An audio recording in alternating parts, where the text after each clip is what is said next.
You got this.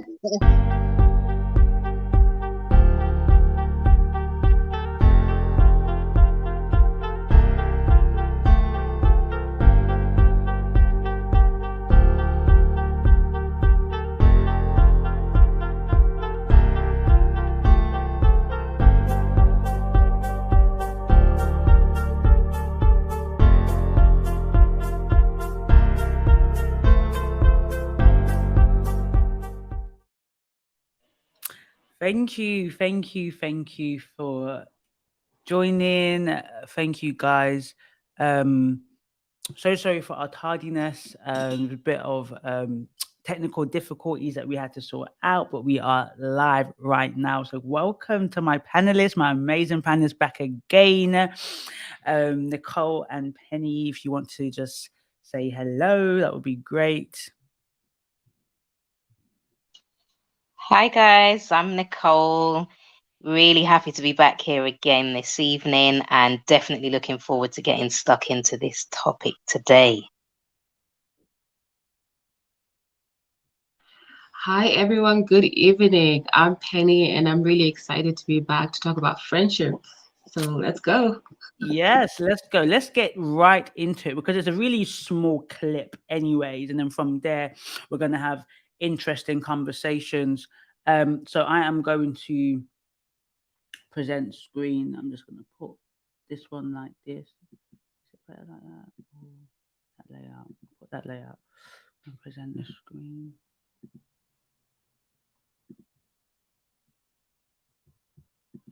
We're just going to listen to about 42 seconds of it and then.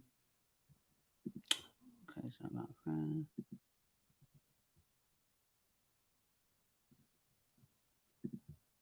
And I've grown, and this is a lot of therapy, of saying, man, I think me and you being friends will benefit me, and I think I could benefit you, and I would like to be a friend. Like literally, you'll say it. Literally vocalizing that the last couple of years, because I think that I'm just getting older. And it is never like to try to force a friendship. It's some type of relationship that's already established. Right. But I kind of feel like, man, like maybe time or maybe whatever that's causing us not to go deeper. Maybe we need to go deeper. And maybe I feel like the Lord is laying it on my heart for me to go deeper with this person. And so I'll vocalize it. Yeah, I think some relate. So I loved that clip, and just to say my initial thoughts, and then I'm going to ask the question. Is I think I chose that clip because I'm very much big on communication and being clear. So yeah, what's your initial thoughts? And then I'm going to ask the first question.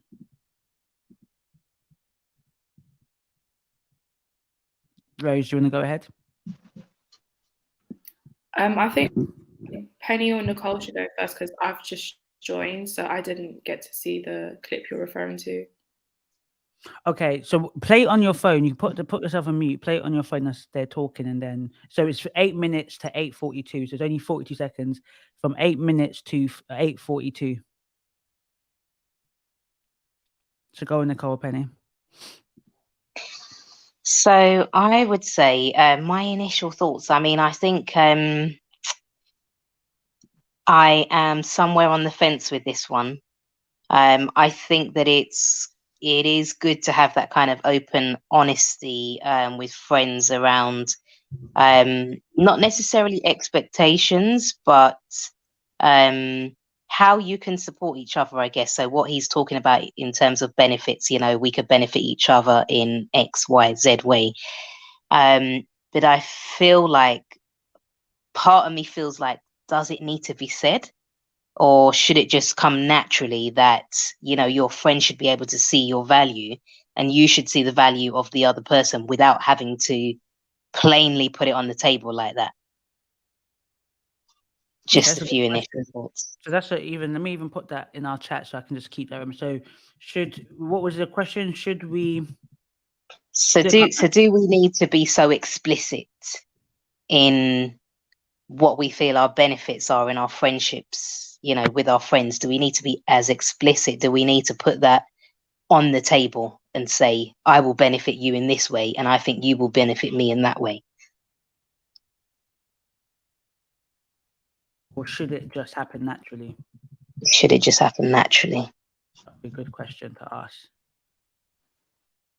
Yeah, that's basically what the next question I'm going to ask. I prefer that one. So yeah, Penny, what's your initial thoughts? And then we can actually ask the question that answer the question. Yeah. No, I think that's interesting. I think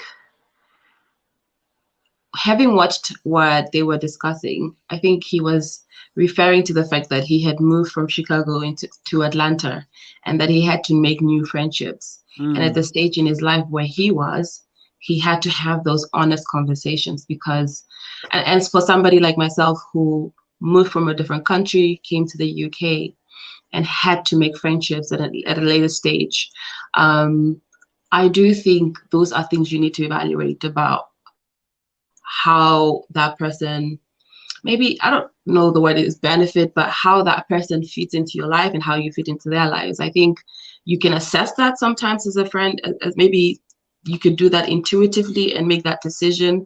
But sometimes there are times where, because of maybe how the friendship is going, that those conversations need to be had, where maybe you feel like you're pulling a load, or you're having disagreements on things that are not necessarily important but are impacting both of you, or that you can sense that that person is not really happy with certain things that you're doing. And it does sometimes call for you both to discuss about, okay, where are we at? Am I showing up the best way for you? If not, how could I try? And depending if you do want to invest in that person. So I do think that those questions of, am I benefiting you? They are necessary, but it depends on the relationship and whether the other person is also open to having it. Some friends are okay with things being just as they are, and then you both figuring it out as you go along. But I think at this stage of my life, having done the 30s, you got to communicate. I agree with you, Esther. You have to be vocal. That's my view. Okay. Rose? Can you hear me? Yeah. Okay, perfect. I think my initial thoughts on it is, he did say he was referring to an already established relationship, so someone that he already had some sort of like communication with. I don't think it's like he's going up to a random person and saying, hey, you know, let's be friends. So I think if you've already established some sort of relationship with someone, and the Lord is putting it on your heart for you to go into maybe like a deeper relationship with that person, I think before you go to them and say, you know, let's take this further, and I think this will benefit you and this will benefit me, it's something that you really need to like pray on first. Because if it is a relationship that the Lord is actually, you know, working on, I think the Lord will put it on that person's heart as well. And so when you do have that conversation, eventually it would be so organic, where you both already, you know, have felt that this actually could be a really great friendship. You know, over the last however long you've known each other for, you know, I feel like maybe you're working on this, or I'm working on this, and maybe we should do this together. Or so it definitely, if it's something like he said, you know, the Lord putting on his heart, it should definitely be led before you just put that straight on the table, because it's not always going to be received in the right way. It could make someone feel like you want something from them, like, you know, this is going to benefit me. So it definitely has to be really thought out on, especially with how do I benefit this person as well? Like, what am I bringing to this? The focus shouldn't just be on what benefit do I receive. You have to really think about, what do I bring to this person as well? But yeah, I don't think there's anything wrong with that. I think just like how people view marriage and, you know, romantic relationships, I don't think it's wrong to view friendships in that same way. Amazing. So the question that Nicole kind of stated from the video, which I think was a good segue, is, do we need to be so explicit? Which I know both for yourself, Penny and Rose, were already kind of giving your opinions. Do we need to be explicit, you know, put it on the table. How will this person benefit you? How will you benefit them? Or should it happen naturally? Should we just we're just coexisting? We just, it's all organic and that is we're just developing friendships and all of that. Or should it be like, look, I've known you for a little bit. I would really love to see how we can potentially, build on this friendship and relationship. I feel like you're called, you're in this season, you're meant to be in my life, etc., etc., etc. I don't mind going first, and then I'll see what you guys are saying. So, I tend to lean towards, I think, more relationships, adult relationships should be like this. The reason why I emphasize adult is because some of us have relationships that pre-existed before we're adult, right? And sometimes maybe you did do that in the playground. Like, can you be my friend? And sometimes it just occurred. Like one of my close friends, as some of you guys know, I don't know. We didn't talk much. We've always known each other since year 7, but then we became friends. And I went to her church sometimes, and I spoke in tongues in her church. And then me and you, Rose, for example, I think we just became friends on the bus because we were in the same bus going to school and stuff like that. And then me and you, Nicole, it was at work, and we were just, we got we were just talking about that beforehand. And then me and you, P, we met at a park looking for husbands. And there was nobody there.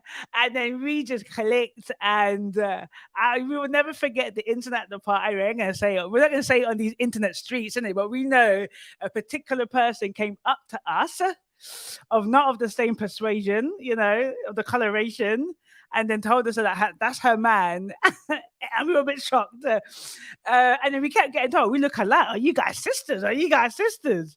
But then yesterday, I actually had a conversation with a close friend, who there's been a bit of a rupture. We've kind of withdrawn, and we've spoken about it bits and bobs, and then we had I think that's our third conversation third phone call. It was all on WhatsApp audio, and I think we admitted that when the issue occurred, we were both a bit defended, because naturally, if I think an issue is occurred, I could just withdraw. Like, my natural thing would be like, okay, I'm going to withdraw. I don't want to make this a big issue. And then towards the end, I said, look, if we want to make this work, let's start again. Not like fully again, but let's rebuild what slightly has been ruptured and kind of start again. And now you understand me, and now I'm understanding you. So even though it wasn't like I want to be friends with you, it was to a degree, because we were renegotiating, because we could have left that phone call and continue as is and naturally draw further apart. But we left that phone call saying, let's make more of an effort and, apologize to each other that, wherever our misunderstanding was, and that we value each other and we don't want to let go of this friendship. So I believe it's helpful, but you have to be both open for it.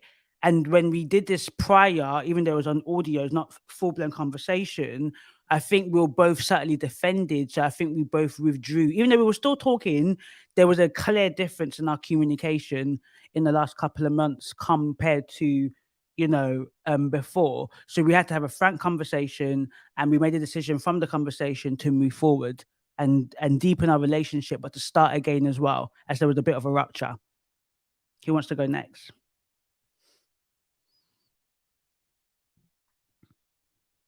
I'm happy to go.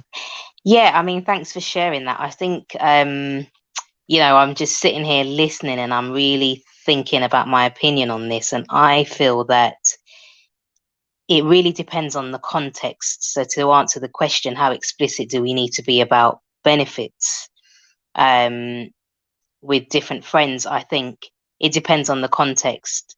So there are certain friends of mine where I have said to them, if it's around business, for example, I can really help you and you can really help me.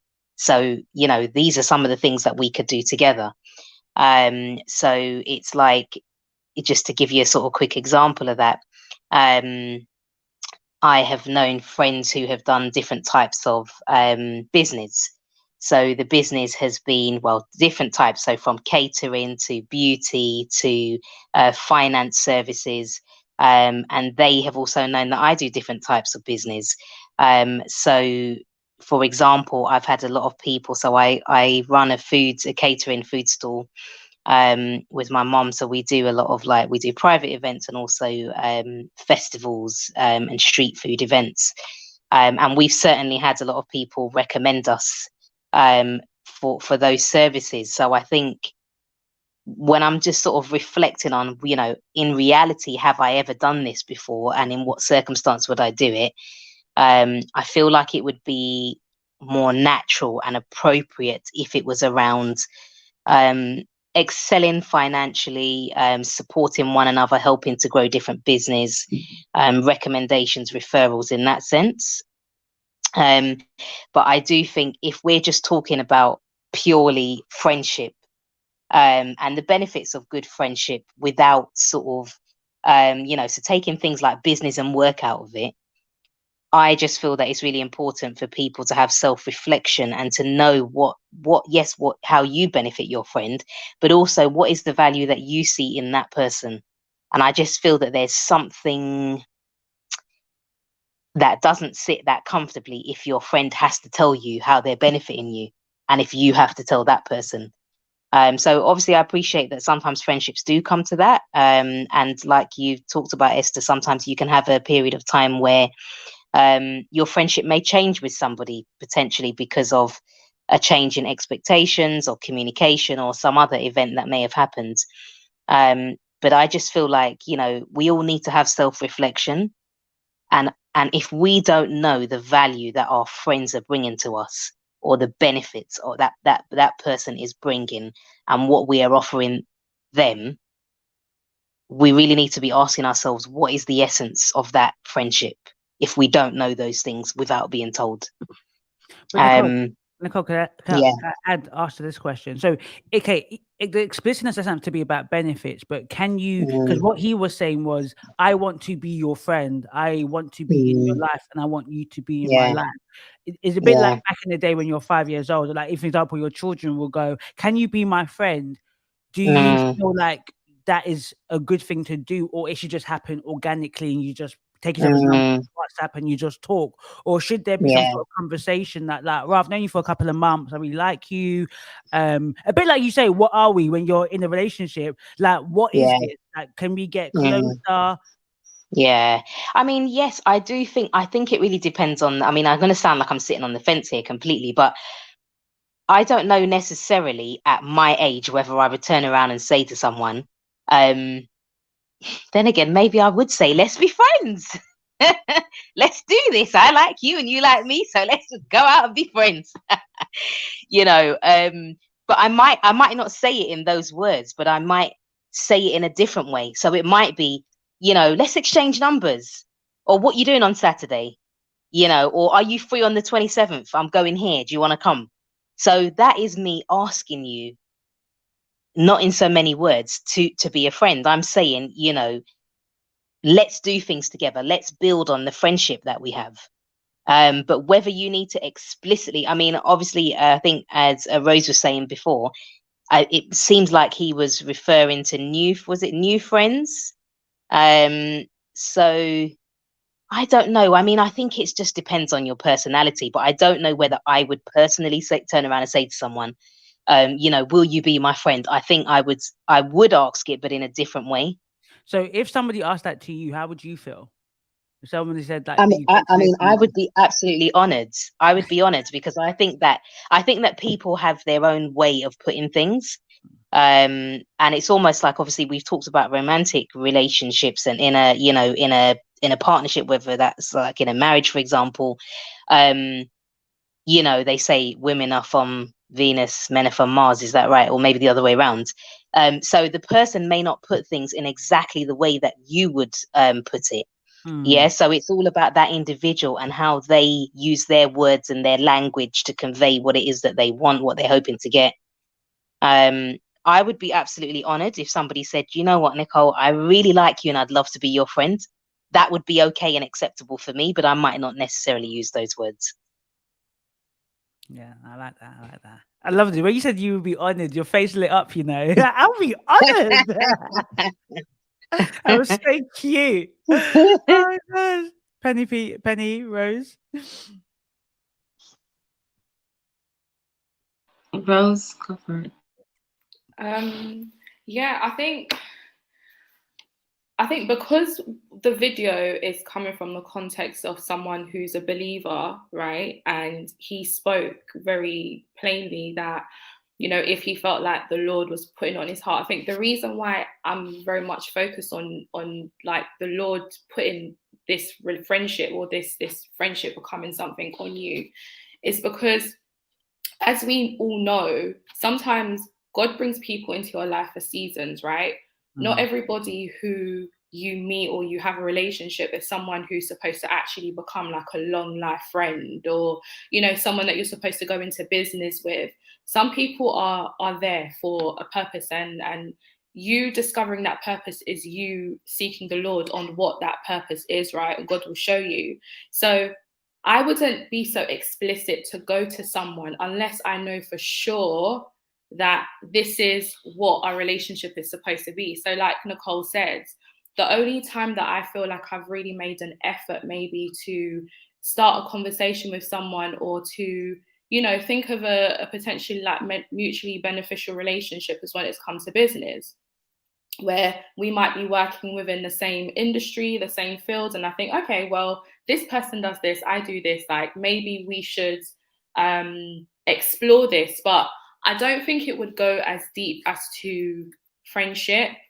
And I think there's a level of discernment that you have to use to be able to gauge whether that person feels the same before you actually say, hey, let's take this further. Because personally, if someone said that to me and I didn't feel the same, I wouldn't know how to respond to it. And I don't know how to do that whole, you know, oh, you know, that's great. I honestly wouldn't be like that, because if I don't want to be your friend, I can't force it. I don't want to be. Esther knows me already. I'm really like, even when it comes to communication in general, like I'm really terrible with my own friends. So for someone who is trying to build this friendship with me and I'm not feeling it, you're probably not going to get any responses from me. But that's sorry, I can imagine someone's gonna come take the courage and say, Rose, like, I would really like to be your friend. And you're like, oh. Yeah, okay. but do you know what it is? I think it's because, like, where from the context he was speaking is of an already established friendship. Isn't not okay, maybe not friendship, but a relationship, he said, right? It's somebody that he already knows. So like, let's say, for example, we've all met through this women's empowerment group. We've all had you know, conversations here and there, whether it's within the group chat or we've gone out somewhere. For example, Penny and I met in person at the dinner we had, and we had a conversation, you know, we built a rapport.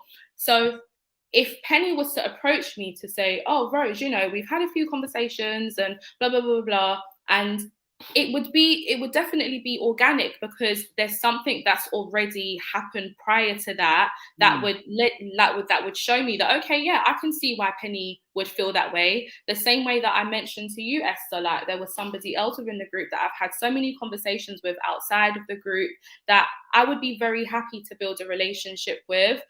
So it has to be mutual. It can't be a matter of that person feeling like it would be beneficial for the both of us. I have to feel that as well. And I have to be in a place where I know that I can actually give you that friendship that you want from me, whatever it is that you feel like would be beneficial to you. I have to be in a place where I know that I can give that to you. It can't be forced, right? Because if you then try to force it, it's not going to be organic. And then that's where whatever foundation you might have established prior might get ruptured. So you have to be very careful with just putting things like that on the table. So I'm leaning more towards letting things happen naturally. But like Nicole said, you allow things to happen naturally, but maybe you just put in a bit more effort with, you know, oh, there's this event that I came across, like I know that you like so-and-so's music, like, would you like to come with me? Or, you know, what are you doing on this day? Or if we have a group event, like, should we go together? So that person would clearly see that there's a level of effort being put into it. But I don't think I personally would be so explicit, but I could understand in the right context why someone might. I hope I've made sense. You have. Rose, can I expose you? You did say, you did mention it, but I don't know if Penny caught it. You were saying, so I Oh can my expose gosh, you a Esther, are little. you matchmaker? What is this? So Rose sent me an audio and was like, oh, you know, I really think me and Penny could be friends. I'm laughing because of her face. Really? Why didn't you keep that quiet? That's annoying. Sorry? You should have said. Why did you keep that quiet? Do you know what? Who, me? Oh, Esther. Oh. No, do you know what? We were having I can't even remember what we were talking about. We were talking about friendship, right? And I was saying to Esther, like, with me in general, with the people that I'm really close with, the way that we became friends is just so weird. It's never been a matter of me like approaching them, or we've just become friends, maybe like through mutual friends. So in general, I'm not very good with making friends. Like, that's something I recognize. And because I'm not good with making friends, like prior to me being saved, especially, I didn't like people. So it's like I could come across people that were cool, but it was never enough for me to actually want to talk to you. Like, I didn't like the idea of talking to people. I was very like socially awkward as well, very socially anxious. So the idea of making new friends and having people that are expecting me to call them and text them, it genuinely scared me. But I think where I am now in my walk, I understand the importance of community and people, right? So I think the conversation that we were having, I was saying to Esther that, you know, I'm a lot more aware now when I meet people that I think would actually be really great friends. And so I mentioned you, and I don't know what Esther's like goal is here, what she's trying to achieve. I'm just saying, you said Penny and Tenny. Oh, Penny and Tenny, yeah. You said, Yeah, no, I said I really be... like Penny and Tenny because we've had like a few conversations here and there, and just their opinions on stuff, you know. So it's like completely different to what this guy's describing, right? And I think this is a good thing that you brought up actually, because we can use this as an example. It's never a thing where it's like, okay, this would be mutually beneficial. Sometimes you see really good like character traits in people, and you know, you might have conversations where you learn more about their morals and their values, and you understand that, okay, this is actually someone who's got a good character. So I think if you are thinking about telling someone that I think this relationship would be mutually beneficial for us, it shouldn't just be about what you can give to each other, you know, tangible things. It should be about the person's characters. Like, do you feel like it's mutually beneficial because of your morals and your values? Do you think it's mutually beneficial because, you know, of like where you are in your walk? Like maybe, you know, you can support each other in your faith. So there definitely has to be more than what you can give to each other if you're trying to be someone's friend. So that basically, way. Rose, what you're saying is, Penny, could you like to be my friend? Listen, can you imagine? As Nicole said, I would be honored.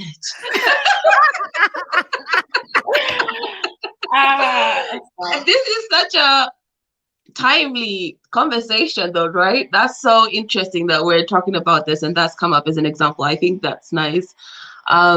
Because to be honest with you, I'm going to say, as somebody, I always say, I do feel like I did come at an older age at 15, and I feel like the UK is really around cliques.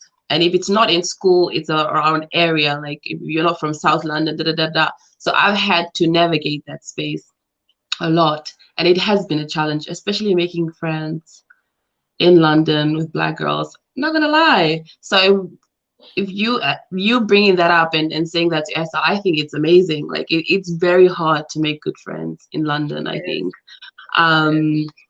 Because and especially when you're getting older as well and hitting certain milestones, people are just so set in their ways, and everybody's also busy to invest in relationships. So yeah, I think I agree with Nicole. Like if somebody came up to me and felt that, okay, they wanted to be a friend, of course I'll be cautious. I want to figure out, and through them asking me, maybe I'll start to, gauge what it is about the relationship that they're interested in, and maybe how we could make that work.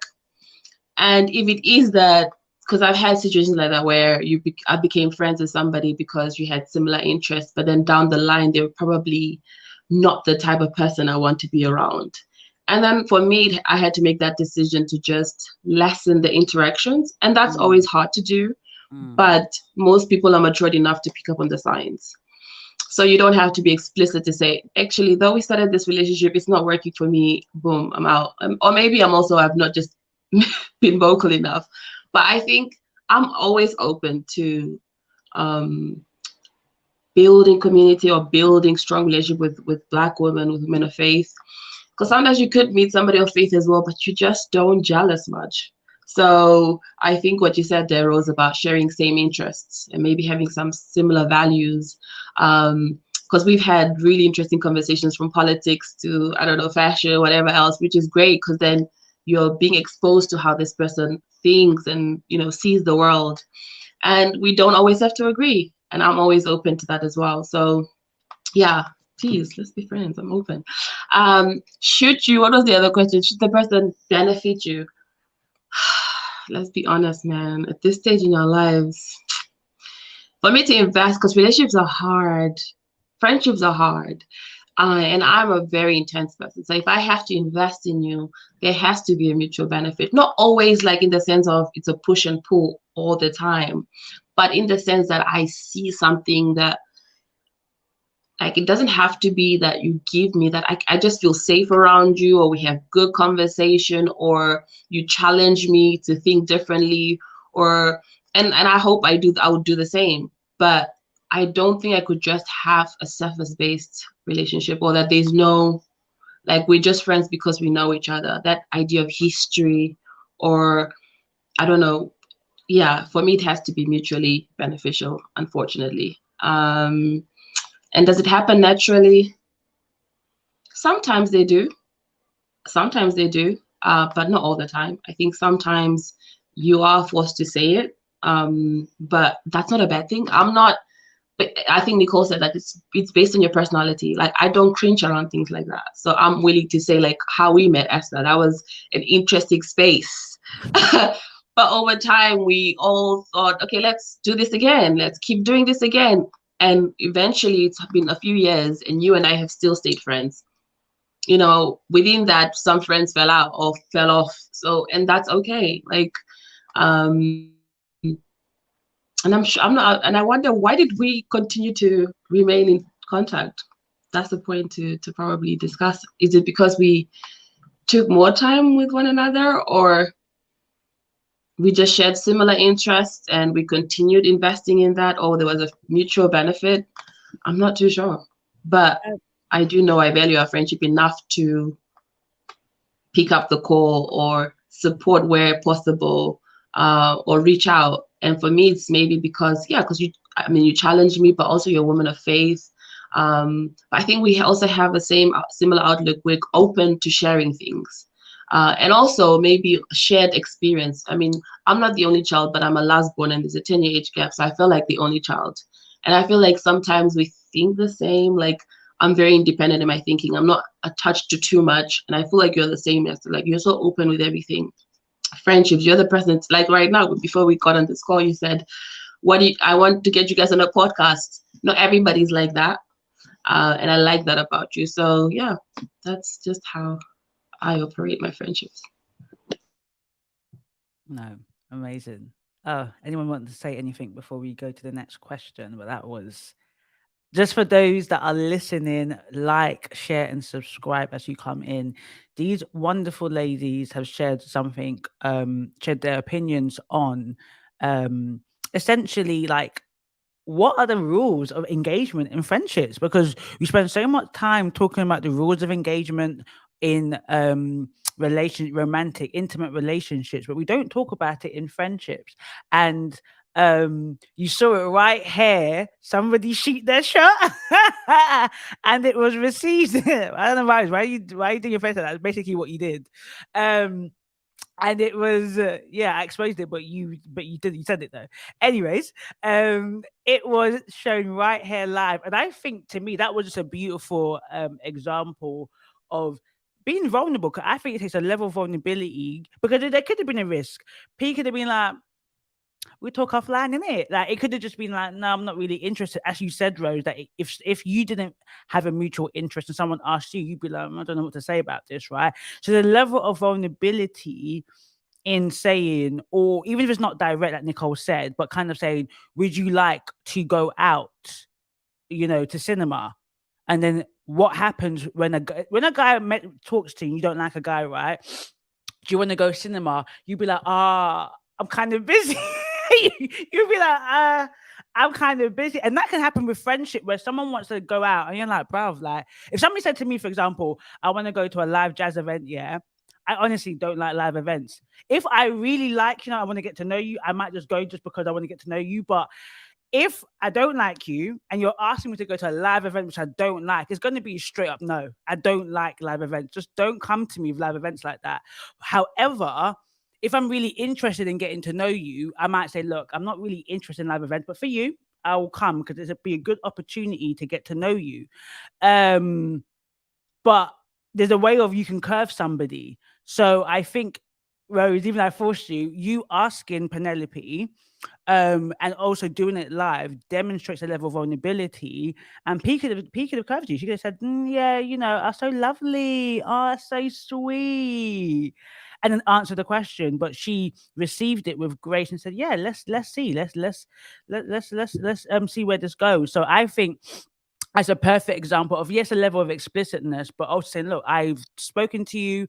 I like what I see about you. Let's actually potentially make an effort and see. And if not, if you don't get close, just you now know somebody, a little bit more, which I think there's nothing wrong with that.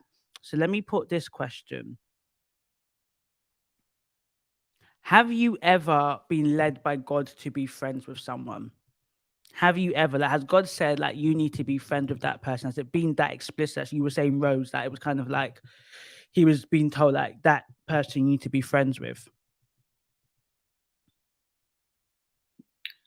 I'll go first because mine is quick and short.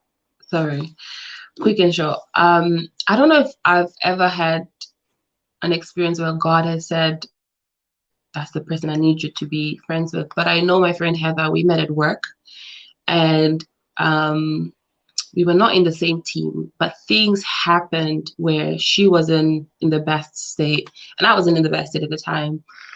And we just were forced to be in this situation where she was crying or I was just comforting her. And I felt like God ordained us to meet.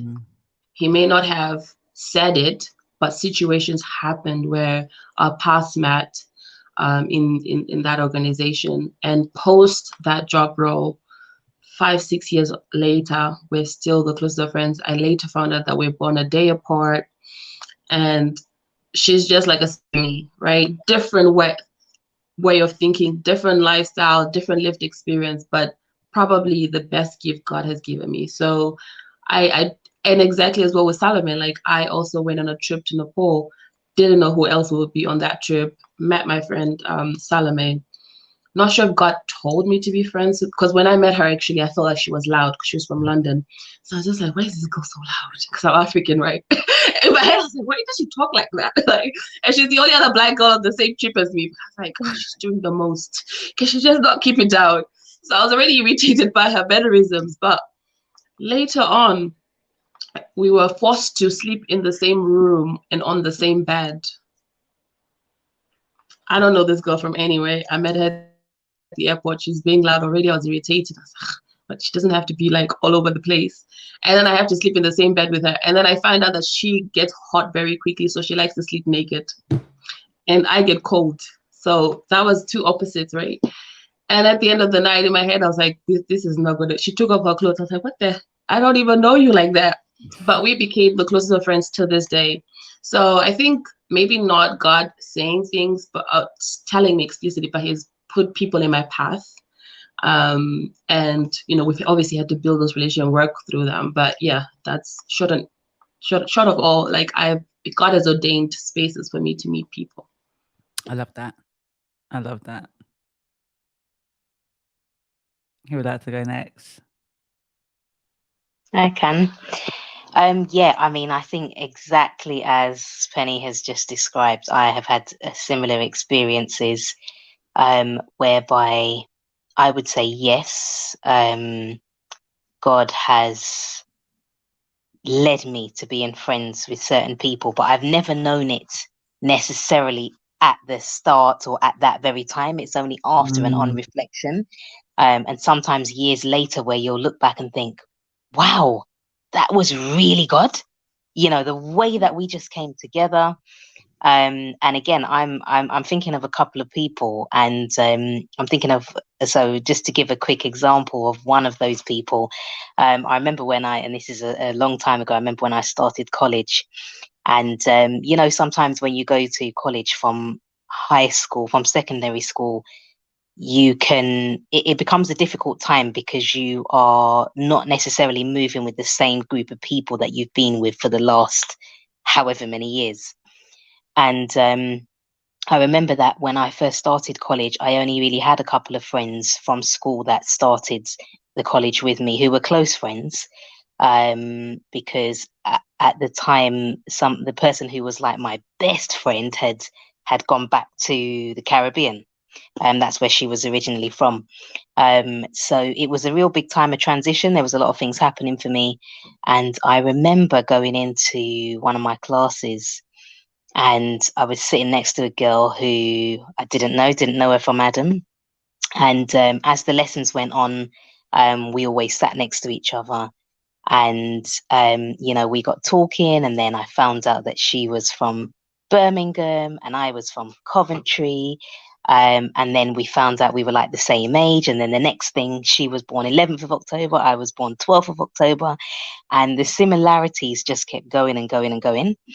And she, you know, she actually was one of the people that when I got married, she stayed with me the night before. She stayed with me, you know, and she was just there to, at a really significant time in my life, should I say. She was there at a really significant time in my life, you know, and then a few years later, she also got married. And I tell you what, she is the only person whose wedding I stood up and cried through doing a speech, literally bawled my eyes out, which was not planned or expected. And do you know what? It was that I think, I mean, maybe part of it was nerves. I must have been crying because I was really seriously so shook to get up there and start talking.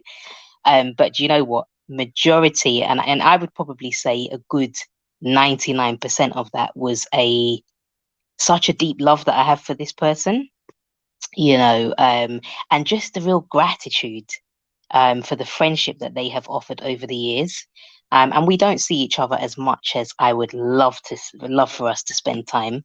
But you know, it's that person that you really feel God has joined you up with, that person you know you can go to, you know, if you haven't spoken to them for, you know, 2 months, if you call them tomorrow, it's like you've been together every day, nothing's changed, you know, so you just literally pick up where you left off.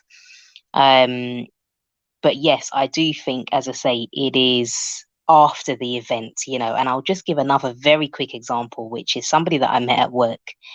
And they are just, I mean, I didn't know that this person worked in the same organization as me, and I had gone to like an event for Black mothers, and she was one of the speakers, and I thought, wow, you know, I was just blown away by her. And then I later found out that she was employed by the same organization as me, and in the very same teams that I was like senior nurse for. So I was obviously really ecstatic. And, you know, we spoke, you know, got connected. And through that connection, there's lots of different opportunities that were presented, as well as having that friendship, you know, and I think that I feel like, again, that is God, you know, the way that we've come together, because it was totally unexpected. And we're in 2 different places now from where we started. When we first met, and I don't feel yet that the fullest potential has come out of this friendship, but I know that good things are going to come to fruition. So again, I just believe that it is God. But sometimes you don't realize in the moment. It's only after on reflection. No, that was amazing. That was amazing. When Rose comes back on, I'll ask her that. The last question, and I think you kind of, okay, Rose is back on, so I'll add her to stream so she can answer that question. And the next question is kind of linked to what you said, Nicole. What about yourself, Rose? Can you guys hear me? My Wi-Fi disconnected. I've had to connect to my hotspot. Yeah. Sorry. Have you ever been led by God to be friends with someone? I think, yeah, on two occasions I have. I didn't initially know that God was leading me to be friends with them. But I do know that the more I spoke to them, God was really showing me why he connected us. And this was actually my manager at work, at my last job. When I started, I think even from when I had my interview, I was interviewed by 2 people, and there was just something about her during that interview that made me feel very relaxed, like very, safe. And when I then started, I discovered that she was going to be my manager. And I can't remember, there was a particular conversation we had, then I discovered that she was a believer, and we both had that aha kind of like moment where it's like, oh my gosh, like you're also, born again Christian. And so from that time, we just connected in a different way, where I was able to speak to her like so different to how I spoke to everybody else, even though she was my manager. And the same vice versa. Like, we find a lot of times where we'd be really stressed, we take time out during the working day and just pray together. Or I've noticed that she was a bit down and I just offer her a word of encouragement. And we really built a sisterhood. And I think how that got really established is when the Lord put it on my heart that she was someone I should work with. Like, so at that time I was starting my food insecurity charity, and we had a few conversations, and I learned that she was also working with children, and there was just all these different things where it was like, oh my gosh, like, God, I see what you're doing here. Like, it's hilarious, but I see what you're doing here.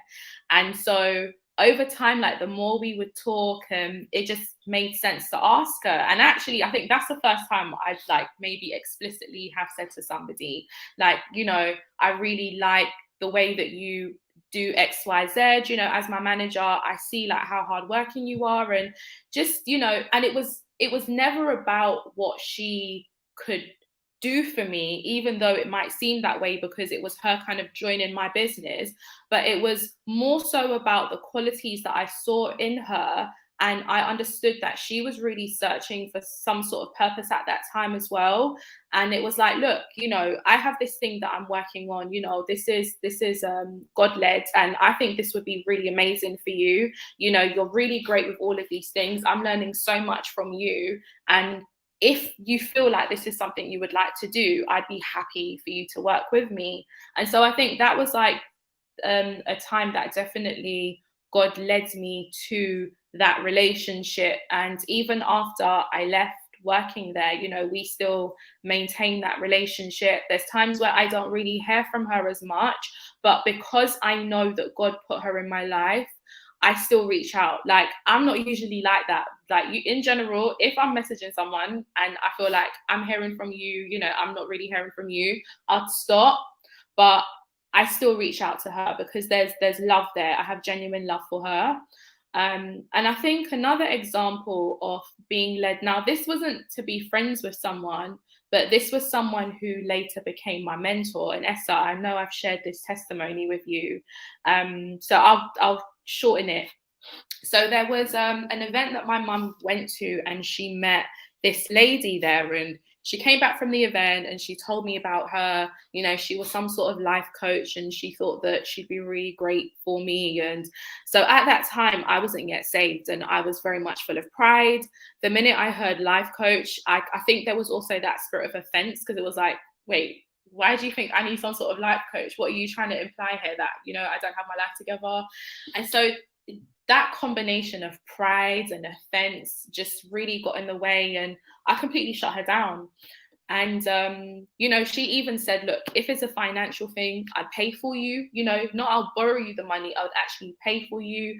I said, no, I have the money, I just don't want to do this. Why am I going to pay someone for something I can do myself? And we left it at that. And a whole year went by, and it got to the point where I started really seeking God. And there was a particular day where I just felt that prompt from, at the time, obviously, I didn't know it was Holy Spirit, but I just felt something telling me, call that lady. Like, I hadn't thought about her for a whole year, but this particular day, it was like, that lady your mum told you about, call her. And I was like, okay. I had to go through my email to find the thing that my mum sent me. And that's when I realized it had been a whole year since my mum sent it to me. So I was going to send her an email. Something said, no, phone her. Called her now. And even she was like, I swear this is like a year ago that your mum told me about you. I thought that you would have called me then. And, you know, I just had to give her this excuse, and we just continued the conversation. For me to then find out she wasn't a life coach, she was a Christian, and her focus was more on spiritual growth. She worked with Christian women.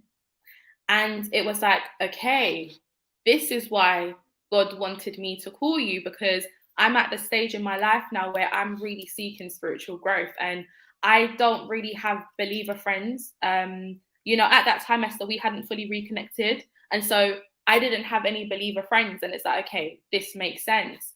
And so she and I, you know, we had this conversation, and she quoted me her price. But at the time, I wasn't working. And the price that she quoted me was exactly the amount I had in my account. Like, no 1p over or under. It was the exact amount I had in my account. But I didn't tell her that, you know, money was an issue for me. I just said, okay, that's fine. And when we got off the call, I prayed and I said, God, look, I know that you have led me to this woman for a reason. I know that there's something that she can do for me, and I need her from what she's described. But if I spend this money, I don't have anything left. And so I'm putting my trust in you. And I think there was like a few days where I was going back and forth. It's like where Jacob was like wrestling with God. I was literally wrestling with God. Like, do you really need me to pay this woman this much money? Like, what about this? And so eventually I said, you know what, God, I trust you. If this is what I need to pay in order for me to draw closer to you, I'm going to do it, because I trust that you will return it, right? And I left it at that. And so fast forward, I asked her for account details. She was being really slow to send it to me. So fast forward to the day that we were supposed to have our first session. And the first thing she said to me was, that, you know, sorry, I know you've been asking me for my account details, but I've been praying about this and God told me to do this for free. Literally, she said, God told me to do this for free. And when I tell you, I was bawling on that phone like a baby, because it was like, for someone who was not yet, you know, born again, and I was seeking God, it was that moment of God is real. And then plus it was that realization of this was a God-led conversation, relationship. And she became my mentor. We became really, really great friends. She was actually one of the first people to invest in my business as well. And not only that, because of my background in marketing and branding, she also really needed someone. So when I then told her what my background was, she had been looking to other people for that service, but then realized that was something I can offer her, you know. So I was able to put together like a whole presentation for her, a whole like 1 year business plan of her branding. I recreated a whole branding thing for her. And so just from that, being led by God to contact this woman that I had pushed for like a whole year, we then developed this really amazing mentorship, relationship and friendship, and we both benefited from it. Wow. Wow. Rose, you and Nicole's story, Nicole back. You and Nicole's story. Okay, I've heard Penny's one. before that, the one with her and Sarah Salome, the way they described it was too funny. But no, just I could see just the emotion. And then obviously Penelope and Penny, I've seen your relationship with Heather, especially, and I can just see that love. And it's so crazy because two completely different backgrounds. Penny's She's still, Caucasian, you can say. yeah, she's proper British. Like, Different Heather lifestyle. She's is, come from two-parent home, kind of middle class, upper class, went to Cambridge University, married early. Two different people. When you see us, you're just like, this is an odd pair. You know what I mean? But absolutely, like I also love what I'm hearing. I love this. This is nice for people to hear that this is how friendship grows, and this is how you can meet people, especially in this quick society where everybody's just throwing everybody away and ghosting everybody. Like, this is nice to see the value of relationships. But you have a good story too, Esther. no, We want to hear yours. no, you guys know definitely. Have I been led? So I'll give a different example. So I've been led to people like for short periods of time. So you might remember her, Rose. I won't say her name. But she went to our secondary school and she lived near me. And there's been moments in my life. That's one thing I love about my mum, because my mum always wished she had more children. So she's always been, her house has always been open. So I don't know. It was when I was like maybe 19, 20. I think I was driving then. So it must be 19, 20. Like, her story is really sad. And it's kind of a typical story of like, unfortunately, but I'm going to say it, Somalians and Sudanese with big family. A lot of them end up in foster care. She was the black sheep of the family. And she literally lived like 2 minutes away from me. I would be telling her about Christ, but she was just absolutely struggling. Like, I would pay her electricity, pay her gas bill. She'll come and eat, I think even Christmas. But her life was so chaotic. I'd even think about it the other day, like, wow, what happened to her? Because she just kind of disappeared. And I was only in her life for a period of time, but that was a moment like where I felt like God said to be her friend. And I never got anything from her. It wasn't like, I never asked her for anything, and she wasn't really reliable. She was highly chaotic. I think one time I invited her to my church at the time, and it's not too far. She just couldn't get there. I don't know what happened. She just couldn't make it. Like, there was always something going on. I really learned like what it means to have a chaotic life. And I don't know what happened. I think the council moved her. I don't know if she had kids. I can't remember if that was the issue. But I remember God saying, be her friend. And it lasted for, I don't know, maybe 6 months, a year, I don't know. And it was just for that period of time. It was just to support her, just to be there for her. And there was no benefit to myself. So that's an example for me when God has told me, and I guess it's not about friends in the same way, because it wasn't mutually beneficial. It was to be a sister to somebody, just to love on somebody unconditionally. So that's one example in that way. And then have you ever been led to? Then I think similar examples to what you guys have said, like how I've been. I feel like majority of my friendships have somewhat been like that, because they happen in such a way. So like, Joke was on last week. She had the name as Asabi. We met in evangelism, and it was crazy because oh my God, I used to go around London evangelizing. I'll go Shepherd's Bush, Elephant and Castle. I evangelized everywhere. And she used to go to a particular church, and I wasn't evangelizing with them, but then I think I met them there. So then I started to do some with them. They never liked me because I never did the sinner's prayer. I never invited them back to the church. And then I don't know what happened. I remember the first day we met in Elephant and Castle. And then, I don't know, we just said, oh, should we evangelize together? We walked off together and we were doing some wild things like praying for homeless people, doing all types of stuff. And then, but what I did not know after was that her hanging around with me, she kind of got castigated. They didn't like it. Like, literally, they told her, don't be friends. And I think it really affected me, because I was like, oh my God, like, am I evil? Like, what's wrong with me? But she stayed strong, and she stayed my friend. But that was God ordained. And we're still friends when I mean, I'm not good at maths, since I was 19, so over 12 years now. So that was really God ordained, I think. And in terms of obviously we're in the same community together as now, and she's an example of a person. We don't chat all the time, but she's a sister. Like, there's depths of friendship where you've got friends and you've just got sisters. She always calls me like, she's a bigger sister. She's older than me. She's my big sister.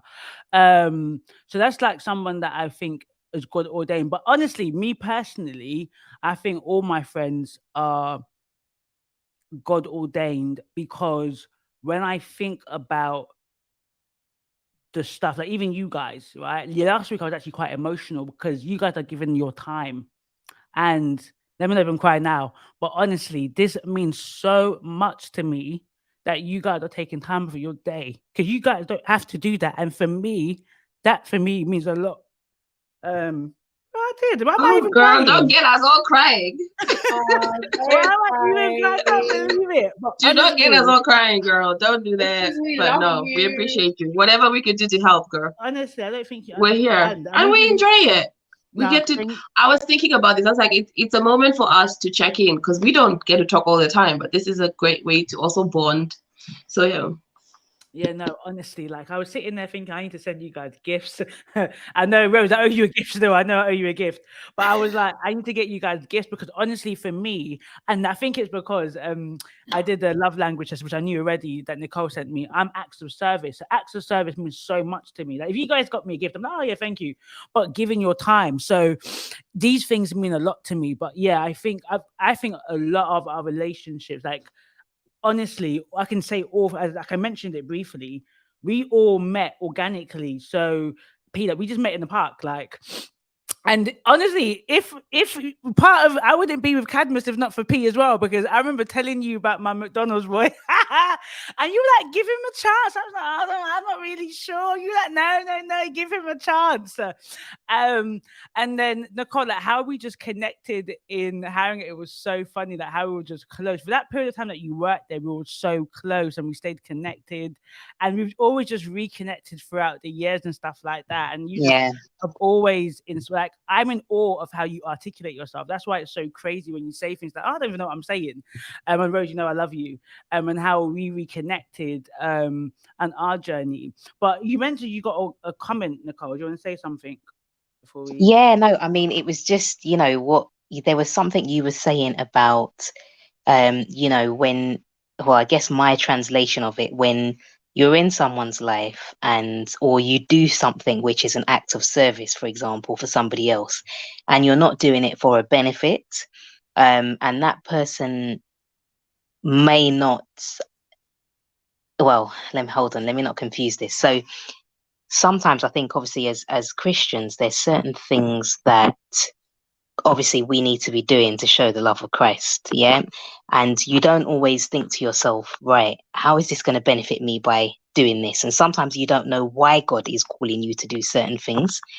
And you don't know what a relationship or, what difference you can make to somebody's life through whatever act of service it might be.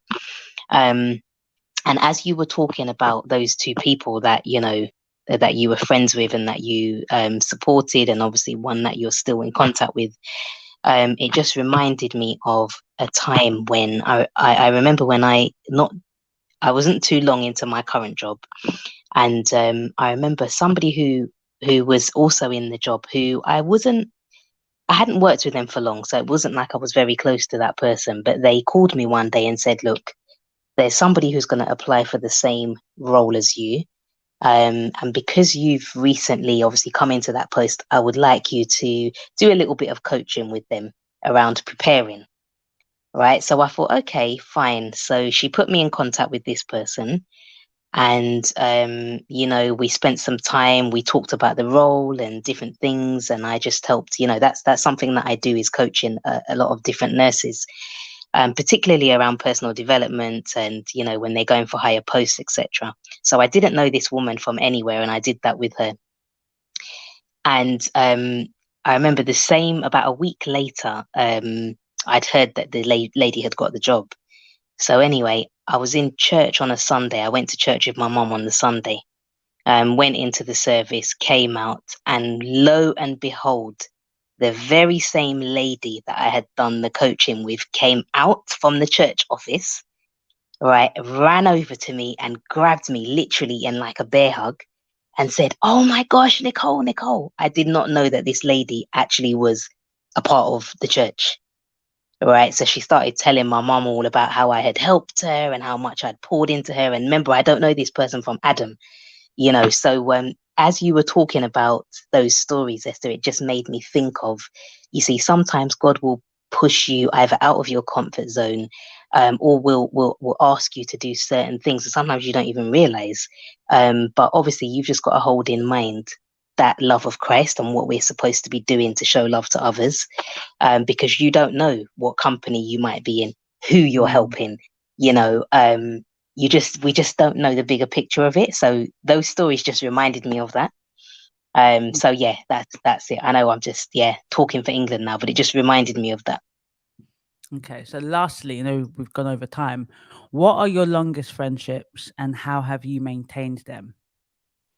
So that's maybe not what, but like when you think about your longest friendships, like give us 3 ways you've maintained. That'd be good. Give us 3 ways you've maintained your friendships so that those that watch this can get some good, like 3 tips to maintain friendships. I would say for me, it's, so I have got at least 3 people that I can think of, both from school and college.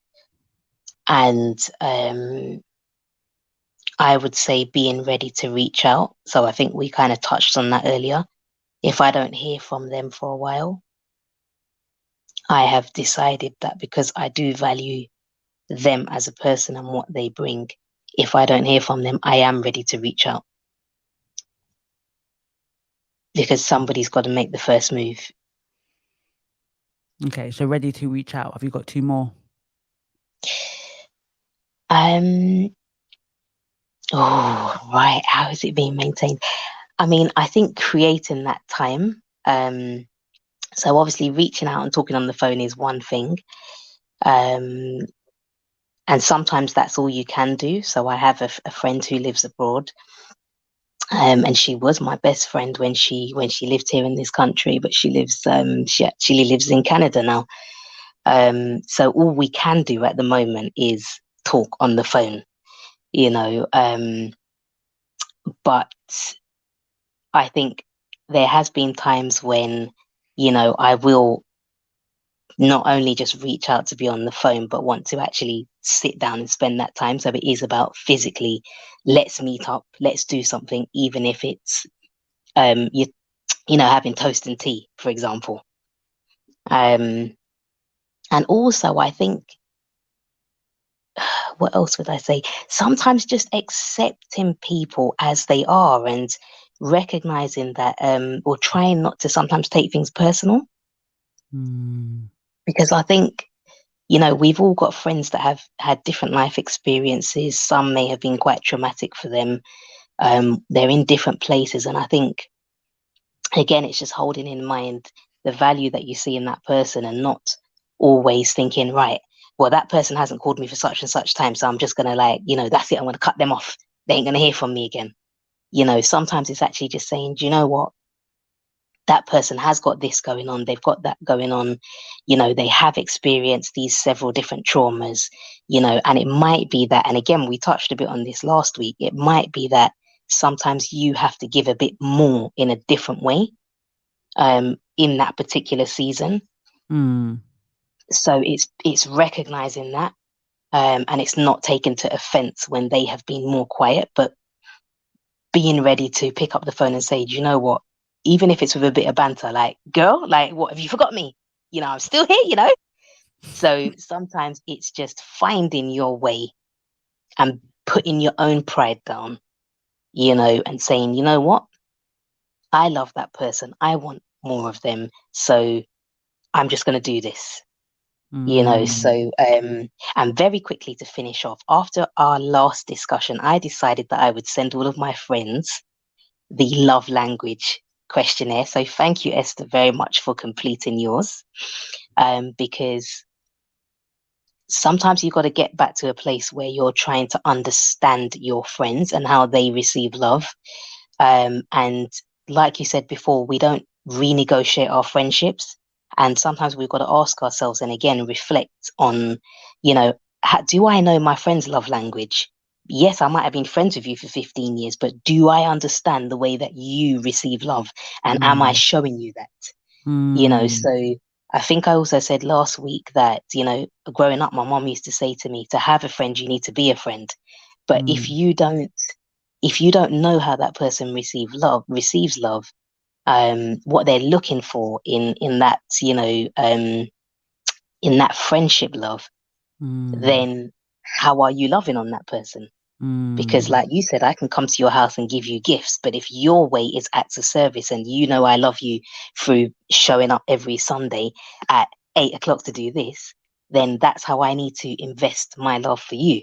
You see what I mean? So I think I've probably over-labored the point there, but yeah, it's being ready to show up for your friends. It's being ready to put yourself out there, put your pride down. Because over the years, you're going to have disagreements. You're going to have times when you're not as connected with people. And if we all sit down and think, well, hang on a minute, she's not calling me, so I'm not calling her, or they're not, or he's not, then you can find yourself getting stuck if we all have that mindset. So yes, think love first. Wow. So I've got summary: reaching out, quality time, and accepting them. That's what I've got on the bottom. Wow, that was deep. Wow, some deep So words, powerful. So powerful. It's group therapy out here. And how do you follow up from that after? No, but I think I could only echo what you said, but also to add, I think, how have I maintained relationships? I do think trying to find out just time to see each other, if it is possible, whether the person lives in London, it's trying to come down for the weekend. I know you have to invest. Friendships do require money and time and emotional support. So you do have to invest. You do have to say, because I've moved to back to Reading, and I was in London before, so it was easier when I was in London, but it's harder now. But it's actually saying, hey, I'm coming over this weekend. Are you free? And I'll stay the weekend because I want to see you. So you do have to make that effort. And then the other thing I think it's also important what you said there about knowing how your friend needs to receive love. So sometimes also understanding that invest time in understanding where your friend is emotionally, like what kind of things are they going through. Invest, because sometimes we get calls and we start to talk about ourselves and we forget to ask, so how are you doing? How's this going? Just checking in. And when I say checking in, it's just like, how are you? It's actually like how things have been. I know you told me about work the other time. How's that going? Like really dig deep and let that person open up. And then one thing I also learned is not trying to giving friends the personal aid. Sometimes when people come to us as friends, we want to fix certain things, and sometimes the friend just wants to talk, right? And they're not a project. Like, give them that personal agency to be like, oh, okay, I hear what you're saying. Maybe I don't agree, but I'm sure you make the right decision. And through that, you're allowing that person to just become who they need to be without judgment. But knowing that you are there to support them with whatever decisions they make. So being that person that they could call when things are challenging, or when they feel like, oh my gosh, I'm going through the worst of things, that you are that ear that they could trust and feel safe with. Like, try and be a safe place for that person.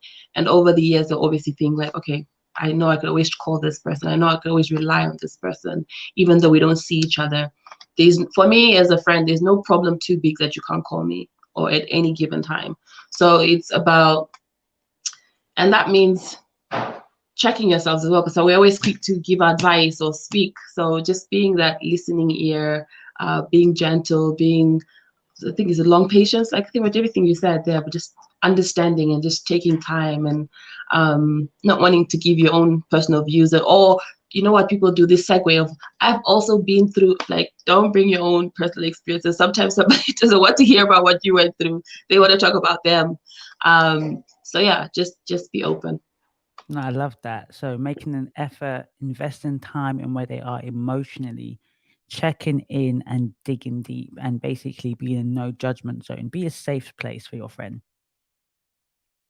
I love that. And Rose, 3 things that, in terms of how you've maintained your like friendships and stuff, what would you say? So yeah, first question, what are my longest friendships? I think besides yourself, I think I've known you how long now? Since we were 11, so yeah. Really? That's a long time. yeah. Nadia and Rose, since we were 11, and I knew, like, that's what I was saying, that with Nadia, I've always known Nadia, but we didn't talk we didn't talk much until, like, I don't even know how me and Nadia was just organic. I don't understand, I don't remember, because Nadia, when Nadia comes on in the next few weeks, I will expose, but me and Rose were close because we were on the bus together. We were on the bus, we did some madness on the bus, that's all I can say. What is that? 21 years then, or 20 years? We need to hear about that madness on the next live.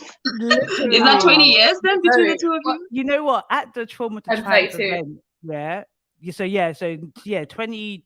I'm not good at maths. What's from 11 to 32? Oh, 21 years now. 21 years, yeah. Crazy.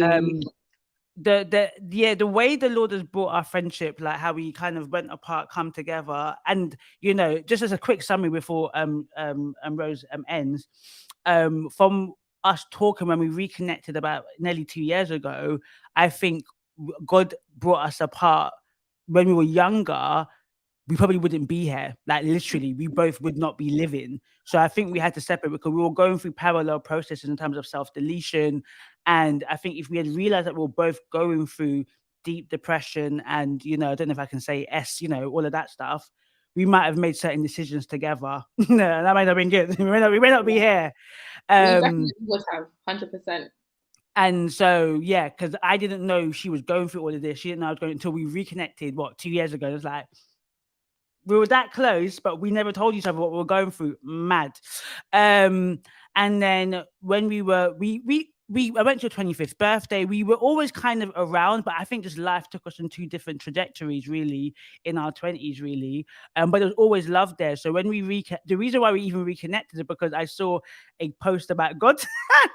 And I think I said to Nadia, I prayed for you one time. I think we saw you, we went Pier 1, and I saw you at a club. I was like, I think we should pray for Rose. And then we reconnected because I saw a scripture. I remember I said to you, I said, are you a believer? I went, are you saved? And you were like, oh my God, wow, welcome to the club. Go ahead, Rose, in terms of that. I think my other longest friendship is over 10 years, like coming up to 13 years now. And it's funny because I don't actually have a lot of friends. And the other longest friendships I've had, one of them was with someone that I've known since I was 3. And then another one was someone I've known since I was like 16. So I did have a lot of like really lengthy friendships. But over the course of the years, I've had to separate from some people. And I always went through this like internal thing where I used to think, okay, like maybe I'm not good at maintaining friendships. And then, sometimes you get online and you read posts where people are like, oh, don't trust people who have not, had friendships for over X amount of years, or if she doesn't have, friends that she's known from childhood, then the problem is her. And so naturally you start to think, oh my gosh, is there something wrong with me?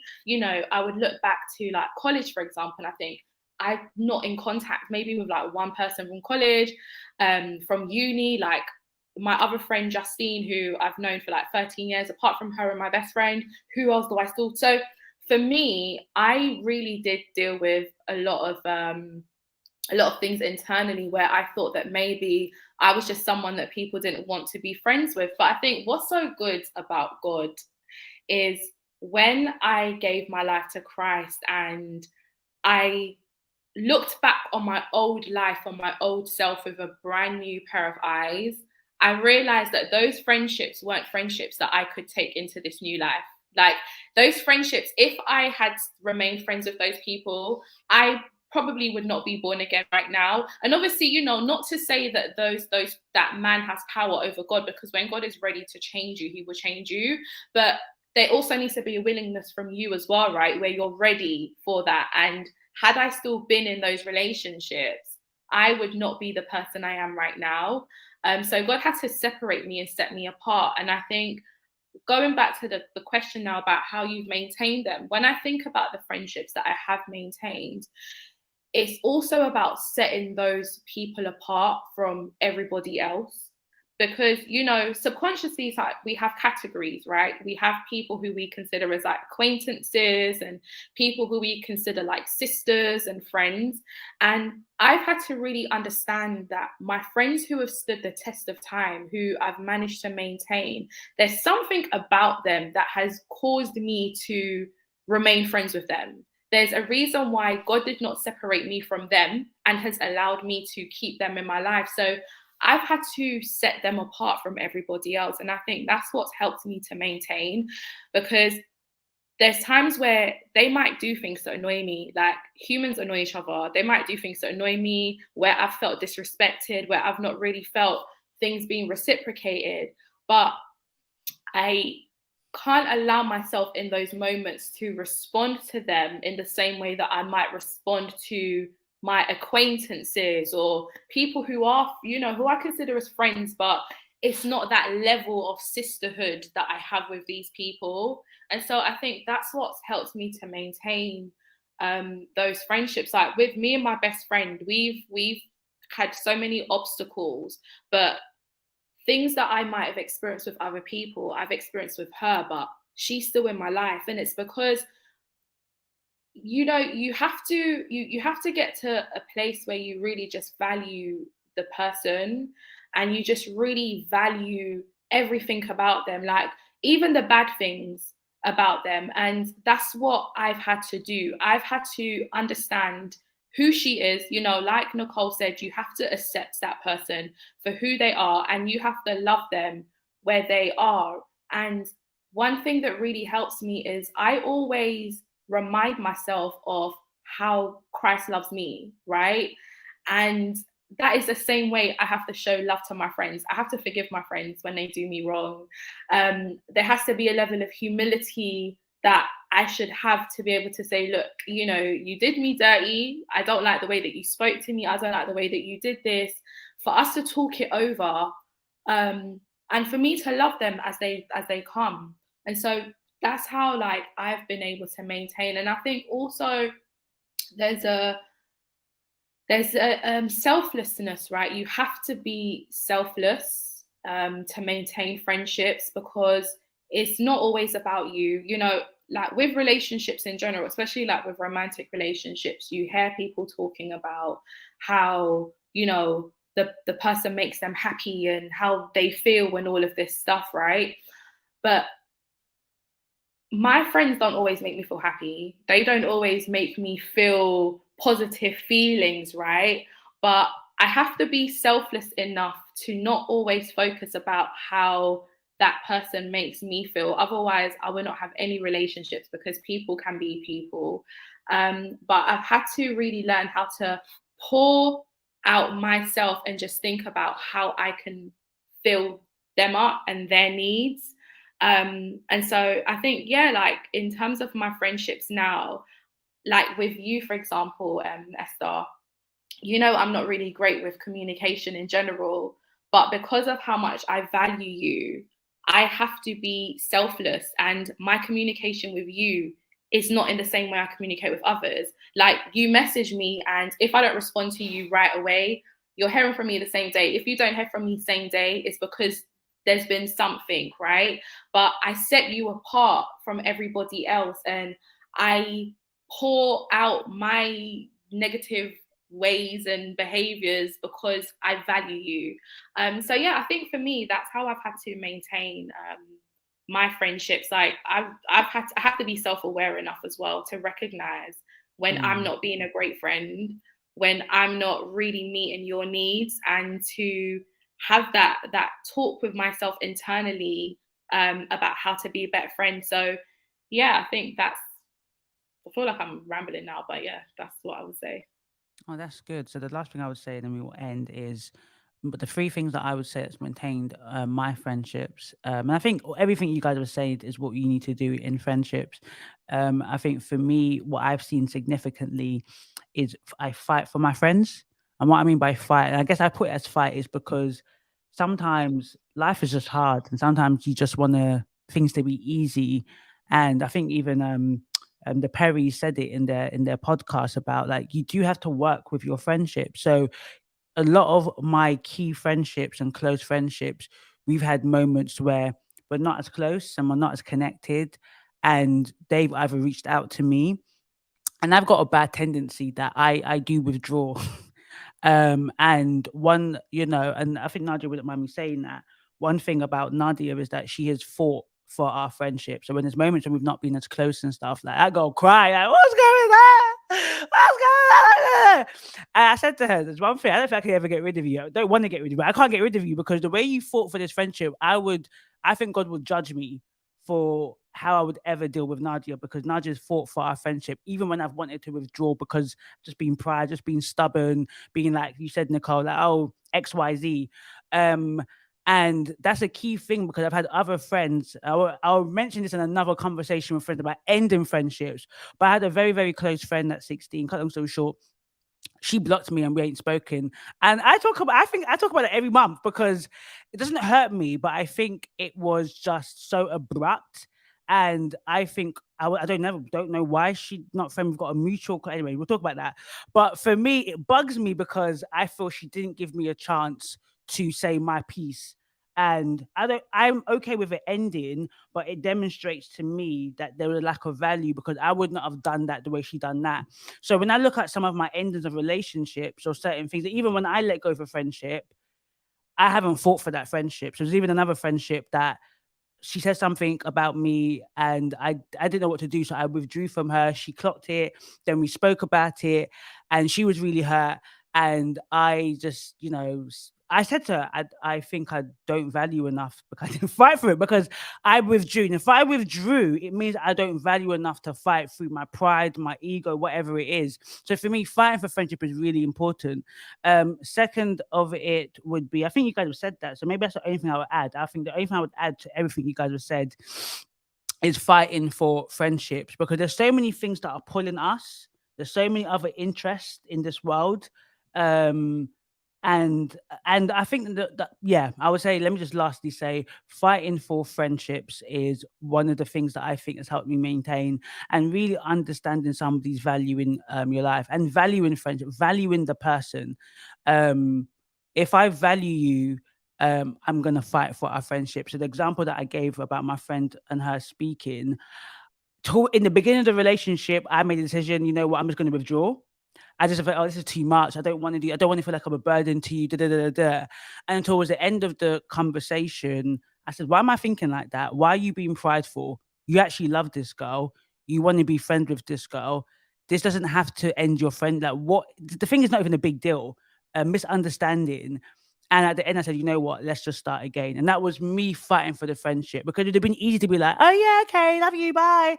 And then we're not really chit-chatting like that. And I was like, no, I actually want to be your friend and I want you to be my friend and I want us to be sisters. So yeah, I would kind of just round up and say fighting for friendship. So thank you guys for watching. Drop a like, drop a comment, let us know your comments, answer the questions. Like, would you be explicit? Like, would you go up to somebody and be like, I want you to be my friend, can you be my friend please?